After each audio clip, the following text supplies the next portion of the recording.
हे बघा मी इथे कोटिंग घेतलंय, म्हणजे मासे कोट करायला. तुम्ही रवा घेता ना, नुसता रवा किंवा तांदळाचं पीठ वगैरे घेता ना, मी तसं घेत नाही. तर हे बघा, हे तांदळाचं पीठ आहे, इथे तिखट आहे, इथे हळद आहे आणि इथे मीठ आहे आणि इथे काळा मिरीची थोडीशी पावडर आहे. मला हवी असती तर घ्या, नाही घेऊ नका. थोडीशी चव छान लागते म्हणून मी घेतली. आणि इथे रवा आहे. हे सगळं जिन्नस ना एकत्र करायचे आणि छान असं हे असं एकदम परफेक्ट हॉटेल सारखे होतात, जसे हॉटेलला असतात तसे. मऊ वरून छान असं कोटिंग होतं, कवर येतं आणि ते कवरमुळे छान मासे लागतात. हे बघा, हे असं मी सगळं हे करून घेतले, एकत्र करून घेतले. हे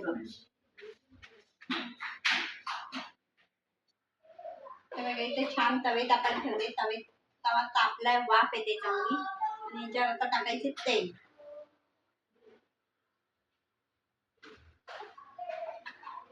तुम्हाला कमी जास्त कसं हवं असेल तसं, कमी तेलात तळायचे असेल तर कमी, जास्त तेलात तळायचे असेल तर तुमच्या आवडीनुसार.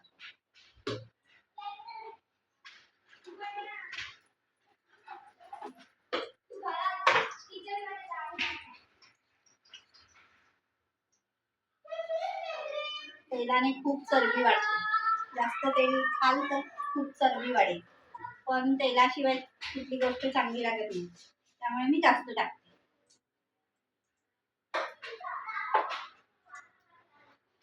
हे बघा, तेल टाकले छानपैकी. हे मासे असे कोट करायचे.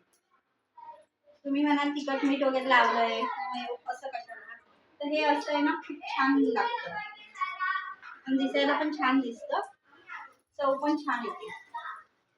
जरासं क्रिस्पी, जरासं क्रंची असं लागतं ते. म्हणजे तांदळाचं पीठ एकदम बारीक असतं आणि रवा थोडासा जाड असतो, त्याच्यामुळे तो खूप असं कॉम्बिनेशन होतं चांगलं. असं कोट करायचे आणि तेलात तळायचे. तर हे बघा, असे मासे छान तळले.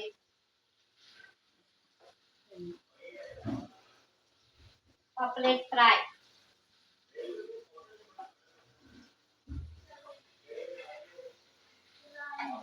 हे बघा, आज आहे रविवार, रविवारचा बेत मासे, भात, चपाती आणि मच्छी करी.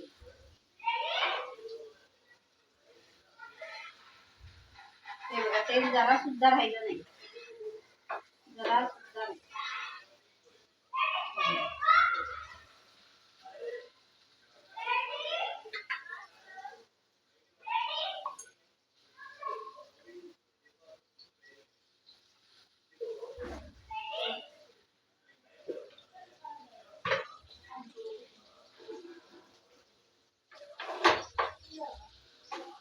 बघा, इकडे पण मासे ठेवले दोन हे लावून.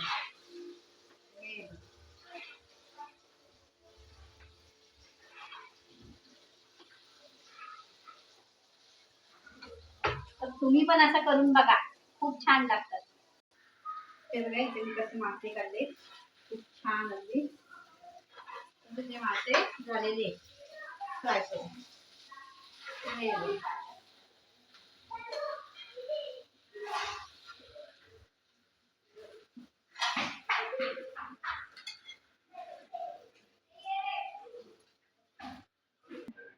हे बघा, असे मासे तयार केले, खूप छान असे पापलेट फ्राय.